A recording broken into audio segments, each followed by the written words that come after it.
ലോകത്ത് ഏറ്റവും കൂടുതൽ ആളുകൾ 100 വയസ്സ് വരെ ആരോഗ്യത്തോടെ ജീവിക്കുന്ന പ്രദേശങ്ങളെയാണ് ബ്ലൂ സോൺ എന്ന് പറയുന്നത്. ജപ്പാനിലെ ഒകിനാവ, ഇറ്റലിയിലെ സാർഡിനിയ, കോസ്റ്റാറിക്കയിലെ നിക്കോയ തുടങ്ങിയവ ഇതിൽ ചിലതാണ്. ഈ പ്രദേശങ്ങളിലെ ആളുകൾക്ക് എങ്ങനെയാണ് ഇത്രയും ദീർഘായുസ്സും ആരോഗ്യവും ലഭിക്കുന്നത് എന്നതിനെ കുറിച്ച് വർഷങ്ങളായി നിരവധി പഠനങ്ങൾ നടക്കുന്നുണ്ട്. പ്രശസ്ത ദീർഘായുസ് ഗവേഷകനായ ഡാൻ ബ്യൂട്ട്നറുടെ നിരീക്ഷണ പ്രകാരം അവരുടെ ആയുസിന്റെ രഹസ്യം വില കൂടിയ മരുന്നുകളിലോ ജിമ്മിലോ അല്ല, മറിച്ച് അവരുടെ അടുക്കളയിലെ ഭക്ഷണക്രമത്തിലാണ് ഒളിഞ്ഞിരിക്കുന്നത്. വിദഗ്ധരുടെ അഭിപ്രായത്തിൽ നമ്മുടെ നിത്യജീവിതത്തിൽ 3 പ്രധാന ഭക്ഷണങ്ങൾ ഉൾപ്പെടുത്തുന്നത് 100 വയസ്സ് വരെ ആരോഗ്യത്തോടെ ജീവിക്കാൻ സഹായിക്കും. ബ്ലൂ സോൺ ഭക്ഷണക്രമത്തിലെ ആ 3 പ്രധാന ഐറ്റംസ് ബീൻസും നട്ട്സും ഒലീവ് ഓയിലുമാണ്.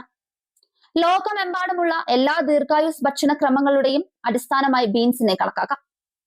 കോസ്റ്റാറിക്കയിലെ കറുത്ത പയറായാലും മെഡിറ്ററേനിയൻ പ്രദേശത്തെ കടലയായാലും ബ്ലൂ സോണിലെ ആളുകൾ ദിവസവും ചുരുങ്ങിയത് 1 കപ്പ് ബീൻസ് എങ്കിലും ആഹാരത്തിന്റെ ഭാഗമാക്കുന്നുണ്ട്.